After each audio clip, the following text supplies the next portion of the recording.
And now I will be proud to bring to our virtual stage Jason Wingard, the Dean Emeritus and Professor of Human Capital Management at Columbia University's School of Professional Studies, of which I actually have a master's degree in strategic communications. So it's great to welcome you, Jason.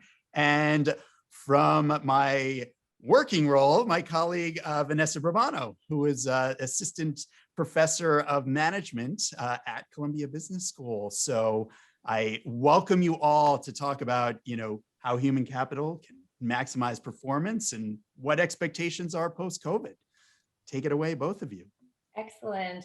Well, it's great to have you, Jason. I'm excited to sort of pick your brain and hear a little bit about how you're thinking about these issues. So why don't we start a little bit about sort of what you see as being different or unique from sort of the evolution of the generations and how those changes are sort of impacting what's important in terms of management and leadership. Great. Yes. Well, first of all, Matt, thank you very much for the introduction. Thank you for the invitation to participate in this BRITE conference. I've been watching it for years, and you do a really wonderful job, and the students greatly appreciate it. Vanessa, it's wonderful to have a conversation with you as well. And so I'll take your cue. A lot of people ask me about the trends around the future of work. My writing, my speaking is all focused on the future of work area. And one of the questions that they ask is, has COVID accelerated the future of work? Has the occurrence of this pandemic really brought about tremendous change that was already in play? And the answer that I give is absolutely, it was actually already in play. And yes, it has had an effect, but what really was the driver of the future of work, based on my research and based on my consulting, has been the generations in the workforce. And so what do I mean by that? It's 75% of the workforce in the next couple of years is going to be millennials and Generation Z. It's going to be younger people in the workforce than have ever been before, and they're going to be stronger in numbers than ever before. And so what they want, what they need is a driving force for the future of work, even more so than the pandemic has caused. And so tell me a little bit about your book. So you have written a number of them, and you have a new one, which I think is really fascinating, called The Great Skills Gap: Optimizing Talent for the Future of Work. So maybe you can kind of summarize a little bit what the main takeaways are in that book, which are based on your research about sort of, what can we learn about how we should be communicating to this generation in organizations, which, as you mentioned, has sort of been the driver in a lot of ways for the impetus for the future of work. Exactly right. So if we think about the future of work, we think about the generations, we think about millennials and Gen Z actually as the drivers. One of the questions becomes, well, what is it that they want? The number one thing that they want, what I talk about in the book and what I speak about, is communication. The right kind of communication is necessary. So what is that? Well, it's constant feedback, constant and continuous feedback. It's a loop that starts with very clear directives about what you want from them.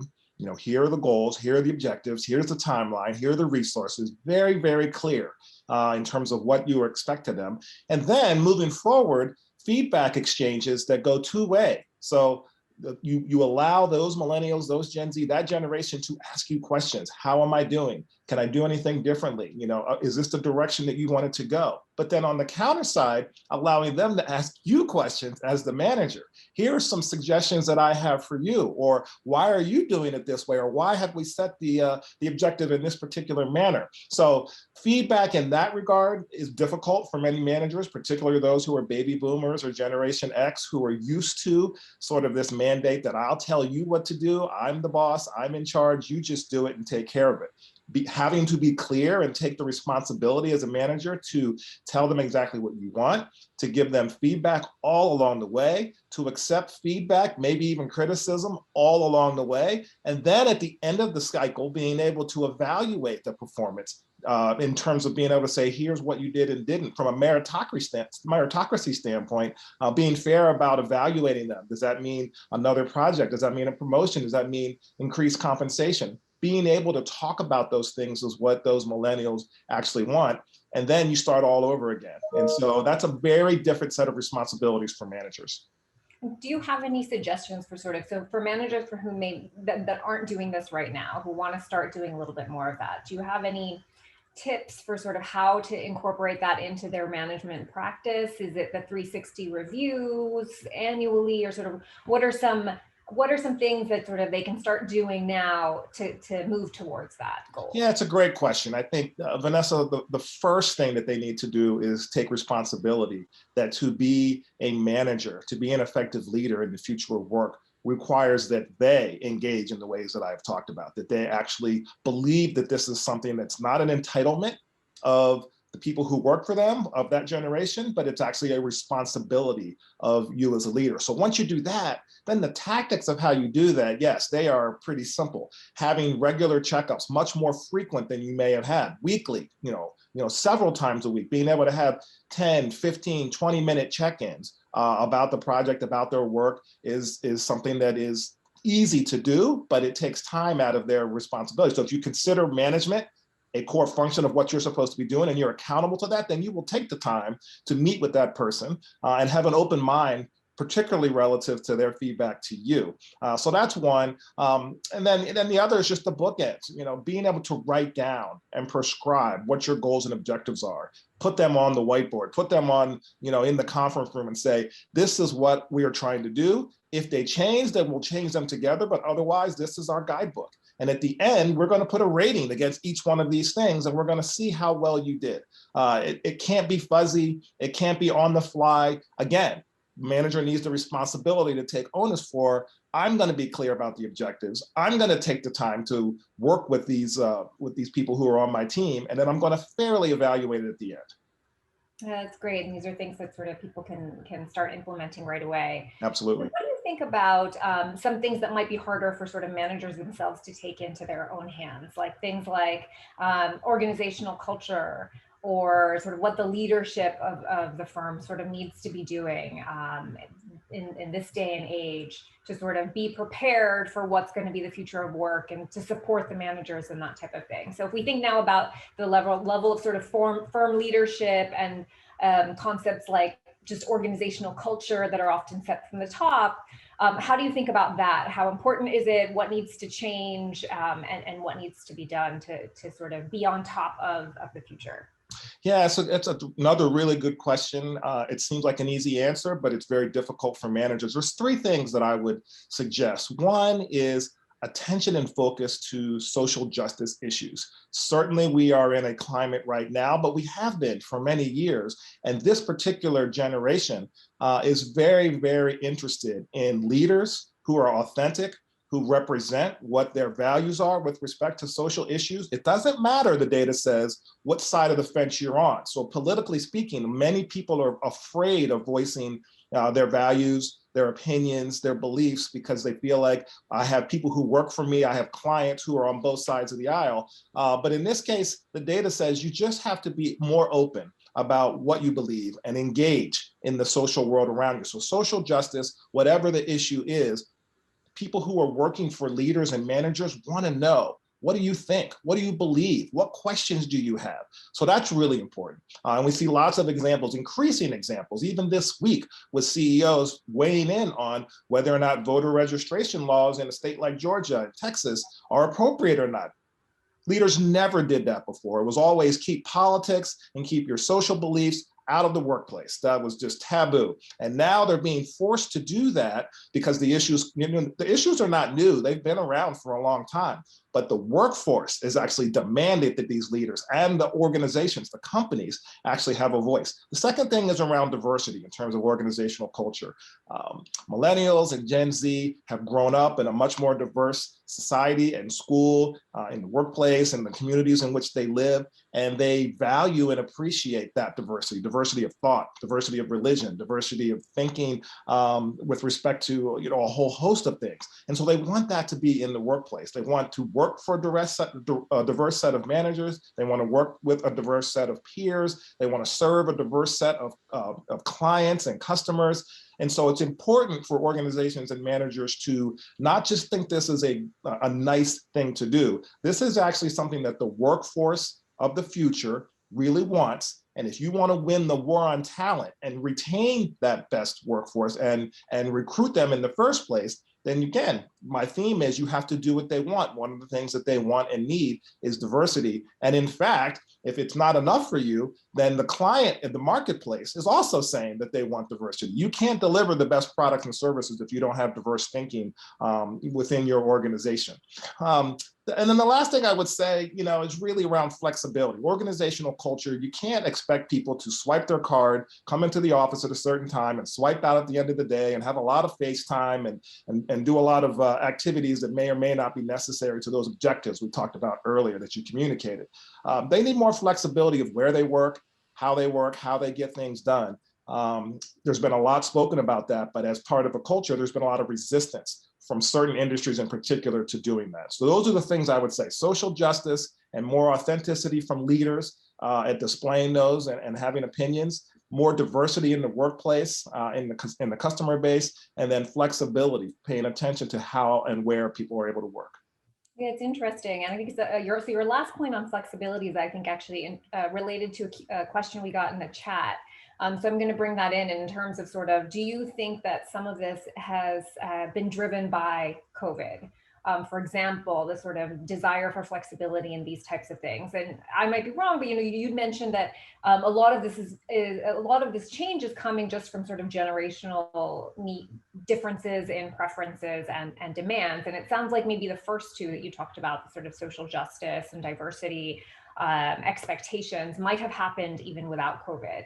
But what do you think about what expectations of leaders and companies may have been driven specifically now by the pandemic, and how should companies be thinking about that? Yeah, it's a really interesting thing to think about, because again, my initial hypothesis is that these issues that I'm speaking about have been driven by the generations, accelerated by COVID. So flexible working in particular was not driven by the pandemic and by COVID and by the quarantine, but it actually was accelerated. Before the pandemic started and before we were locked into our houses and on Zoom as much as we are now, millennials were screaming for more flexibility anyway. That's why you saw certain industries like technology out in Silicon Valley beginning even a decade ago to offer much more flexibility in where and how people work and what they wore to work in terms of attire and wardrobe, and more benefits with respect to paid time off for mental health or for having babies, things like that. And so there has been sort of an attention to that in certain segments of the marketplace before COVID.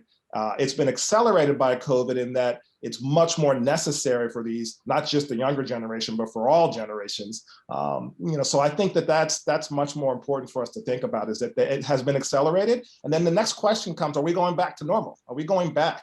And driven by the generations, accelerated by COVID, and absolutely not going back to normal. You've already seen companies like American Express and Twitter and Microsoft who have said we are permanently going to shift how and where people are expected to work. We will still have some satellite offices, we'll still have a corporate headquarters, but if you want to work at home, if you want to work in one of our innovation hubs or our innovation centers and labs that are outside the city, we're going to allow that to happen. We're still going to get the work done, but we understand that in order to attract and retain the best people, we need to give you that flexibility. And that is more important than the old way in which we make everybody come into the box and sit in their cubes. That's great. And we have another interesting question in the chat related to what you're talking about in terms of flexibility, and the fact that maybe some on this call potentially are amongst those who see this as really important and are wanting to influence their organization in this way. Maybe perhaps are on the younger side of the leadership team within their organizations, and find that this is something that's obvious to them, but not necessarily to their colleagues and others in the leadership team. So do you have any advice for these individuals who sort of say, yes, this is important, I'm all bought in, but how do I convince others? Is there data out there? Or other tips perhaps potentially on sort of how to move this conversation forward with others who maybe don't naturally share the same? Yeah. Well, one of the good pieces of news is that, as I said earlier, there's strength in power and strength in numbers. And so the younger population, the younger generation of workforce is going to see a dramatic shift in the power of their voice in the next couple of years as more and more of the workforce is comprised of this generation. And so that's going to happen at an exponential rate, unlike we've seen ever before. And so when this talent war starts to heat up in the next couple of years, you're actually not going to have to do much but be ready to talk, because you're going to have managers who maybe haven't been, as to your question, but haven't been as open to these ideas and these concepts, haven't been as willing to have this dialogue, are all of a sudden going to say, in order for me to satisfy my objectives, my bottom line criteria, I'm going to need these people to work for me and to work well for me. And so I'm going to be forced to ask. So to answer your question directly, Vanessa, I think instead of being proactive in terms of forcing the dialogue, be ready to be reactive, because the questions are coming. What is it that you want? How can we make you happy so that you do the work that we are looking for? And so that at that point, they have to be ready to be able to say, I want more communication. I want more flexibility. I want to see evidence of diversity at the board level, at the senior executive level, amongst my peers. I want us to engage more in the social dialogue that's happening around the world. When you can say those things very clearly and create a dashboard for your managers about what they need to check off, then I think we're actually going to be moving the needle. Yeah, that's interesting. So Jason, you and I both worked at Goldman before getting into academia, and you had a really interesting role there as Chief Learning Officer, where you oversaw, I think, close to something like 35,000 employees during your time there, as well as some senior clients. So what has that experience told you about what needs to be done to train this younger generation? So what are the things that they kind of want to learn, and then what are the things that they maybe don't want to learn, but from your experience need to learn? Yeah. And then what can managers sort of do to address those needs? Great question once again. There are two things that come to mind. And yes, we both work for Goldman, and it's important for our students to understand that, being able to work on both sides of the aisle in corporate as well as academia is really good for Columbia students. So it's important to highlight that we both had that experience, and it brings a lot to these discussions. One of the things that I learned being at Goldman Sachs was that particularly the younger generation, but everybody wanted to learn a different way. So it's what do they want to learn and how do they want to learn? In terms of what do they want to learn, transferable skills. For decades and decades, corporate training consisted of, here's the job we want you to do. Here are the gaps in your skill set. So we're going to train you on the gaps in your skill set that will allow you to do the specific job that we want you to do that will help us make more money. And what the millennials are saying is, that's great. I will learn those things and I will do the job for you, but I also want you to invest in me the way I'm investing in you, so that I have some transferable skills so that I can move to other parts of the organization. I can expand to other roles as I want to pivot, or if I want to leave this job and go work for somebody else, I will actually have those skills. So managers and organizations have been resistant to doing that. Why should I spend money training Vanessa on something so that she can leave and go across the street and work for my competitor? And the answer is because if you don't do it, she's going to leave anyway. So why don't you invest in her, and she's more likely to stay, more likely to use those skills elsewhere in the organization if you invest in her properly. So that's the, what do they want to learn? Transferable skills throughout, much broader than their current job. And then the how is, I don't want to go to a classroom and hear somebody like Jason standing up there and giving a lecture for 30 minutes with a little bit of discussion, and then that's it, give me an exam or something like that. What I want is much more experimentation on the modalities that places like Columbia and others have learned about how we like to learn. And so gamification, a blended learning, which we've learned a lot about now, but there's great design methodologies that have emerged over the last couple of years about teaching adults in particular, a variety of different competencies. And we need to use every resource possible to be able to exploit those resources, exploit those different modalities so people can learn in the way that they want to, not just one way. Corporate training has been in the classroom for decades and decades. And so now we have apps where you can learn. We have, I guess I said before, gamification, online learning, we have experiential learning, all kinds of things they can do. So my experience at Goldman Sachs told me and taught me, and same with Columbia, that transferable skills, learning a whole range of things, because now we know with the future of work, whatever you learn right now, your job is going to change and the needs of the market are going to change. And so the people who are going to be prepared are going to be people who have a wide range of skills. And that's what I would want if I was in the workplace in that way. And so transferable skills, and then continuously educate me in a wide variety of ways, in ways that I like to learn. Yeah, so it sounds like there was a question in the chat asking sort of how important is the availability of these tools for individuals to chart their own careers for the engagement and retention of millennials and Gen X. So it sounds like from your perspective, it's absolutely critical and very much something that they're expecting. Yeah, absolutely. And what I would say to those of you in the audience who are earlier in your careers, it is absolutely, in my opinion, the responsibility of the organization and the manager to make sure that these things are provided for you. And I'm sure that in the next couple of years, you will see increases in that because they want your talent. But it's also incumbent upon you as workers to make sure you take responsibility for your own learning, your own continuous education. There are lots of resources out there, alternative forms of digital badging and alternative credentials, and you can increase your learning as a lifelong learning in a wide variety of ways. We see evidence that the gig economy is starting to really burgeon. The gig economy meaning contractors in the workforce, not just going to work for Amazon as a full-time employee, but having Amazon contract with you. That is rising rapidly. So if you continue to educate yourself on skills and competencies that are broad and wide and deep, then places like Amazon and Google and Procter & Gamble will come and hire you for those things. So it's incumbent upon you to do it yourself in addition to expecting your employer to do it for you. Yeah, absolutely. What about issues like well-being and mental health, which sort of didn't come up much in workplace talk 10 years ago, but we're now talking about it a lot more, and there's probably some variation in the extent to which sort of the younger generations care about and or are sort of dealing with these types of issues. So how should we think about that? How important are these issues, and what should managers and companies be doing with them? Yeah. At work? One of the things we've seen over the last couple of decades is that baby boomers and Generation X, we have all worked really hard.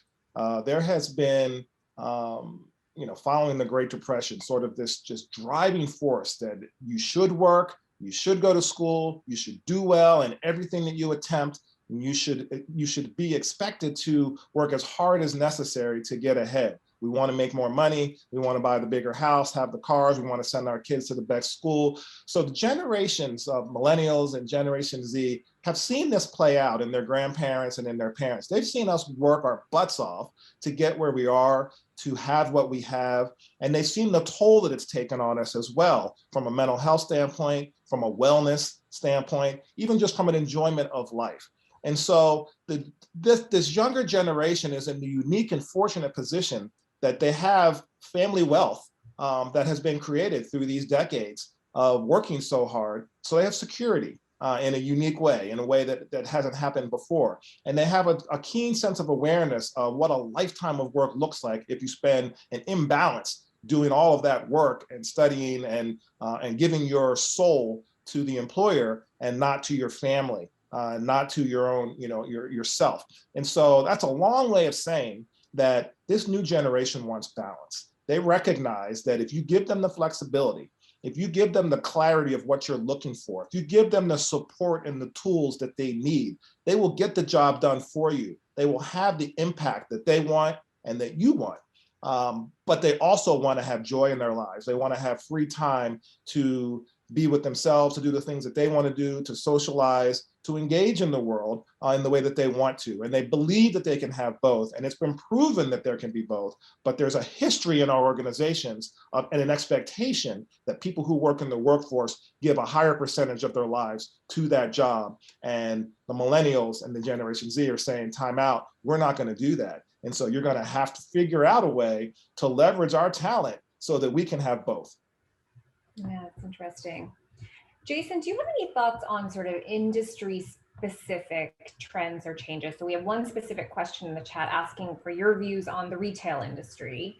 And then more broadly, so maybe you could speak a little bit to that. And then if you have any other sort of industry-specific projections or comments, I think that would be great. Yeah, I think this is a more general idea for me around when you look at retail or when you look at manufacturing, industries that are being affected by artificial intelligence and technology advancement and just the digitization of the marketplace of products and services. People who had skills and competencies to do those kinds of jobs are now losing those jobs, and they're being forced to pivot. And so to pivot from one type of job with one skill set to another requires, again, as we said before, education. And so whether you do that at the School of Professional Studies at Columbia or Columbia Business School, or whether you do that through another alternative source, you have to get those skills and competencies to be able to do that. One of the things that we know that's consistent across all of these industries is that you're going to need more soft skills. There's just a tremendous need for managerial ability to collaborate with people, to be able to give that feedback and communicate, to be able to engage on a personal level, because we have all these technologies now, and that's the second skill we need. You need to be able to coexist and co-work with these different forms of technology. So when you look at employers in in another industry that's being affected tremendously, you said retail, but logistics. So you look at a company like Amazon that is distributing products and services, and they are revolutionizing the way logistics is managed. You know, you used to just have a forklift and you go get the boxes and you put them on the truck and you send them. And now there's so much more complexity around that. So you have the technology and its existence, and it's continually getting better. But then you have the people who still have to be able to customize, still have to be able to work with all of that technology to make it work. And so people who have the ability to both work with technology, but then also have the creativity and the innovation and the soft skills to be able to work with people, to lead them, to collaborate with them, to serve them. That's what's most important. We are going to come in and out of industries and in and out of sectors at a rate that is much faster than ever before. So you can't really say, I say this to my own kids, you can't really say that this is where I'm going to go to school and this is what I'm going to do for my career. What you really need to say is, these are the skills that I'm going to equip myself with, and this is how I'm going to continue to re-engage in my lifelong learning so that I can adapt to the changing nature of work throughout my career, because it's going to be very frequent. Yeah, you know, we certainly, you know, as a business school professor, we think about that a lot, and we incorporate all these things, I think, into certainly the MBA curriculum. When you think about individuals who've since finished their education, they're out in the workforce, and they are recognizing that these types of skills are going to become more important, and they're wondering how perhaps they can develop these or work on these, or, you know, they're not doing an MBA in the next year or two. So sort of what are some of the ways that people who maybe feel that they don't have those skills or have them to the extent that they may be needed in the future can build them or work on them or improve them? Yeah, great question. I think that there's a formal way to do that. So there are lots of alternative education providers. So you have organizations like LinkedIn and you have Degreed, and so there are a whole host of companies that they don't provide degrees, they provide alternative training through a whole host of modalities. And you can get some kind of certification if that's what you're looking for. But if you're really looking for the skills around management or communication or negotiation or whatever the case may be, you can get that from a host of providers. So that's a quick Google search away, just looking at alternative education providers. That's a really fast. So you're talking about the MBA curriculum. You know, if you look down the hall at entrepreneurship and private equity, you'd say, well, what is one of the fastest growing sectors in private equity? It is ed tech, educational technology, and these companies that are emerging to be able to train people on these types of skills is growing really rapidly. So they're available for us to be able to nourish ourselves with education,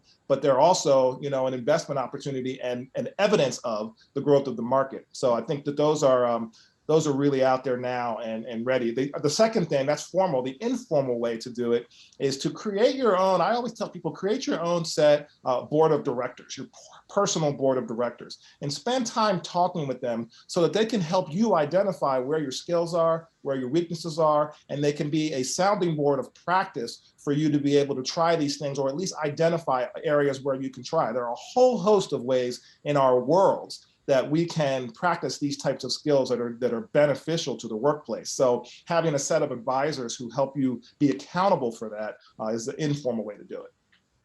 Excellent. Well, I think we are just about out of time. This was such a pleasure, Jason. Really great to chat with you. And I'll turn Yeah, it over. Vanessa, you as well. I wish I could take your class. That's one of the answers that I want to give. The way in which you teach and what you teach is relevant to the future of work. So thank you for this discussion. And I encourage all of you to be able to look up her readings and also to take her class if you have the opportunity.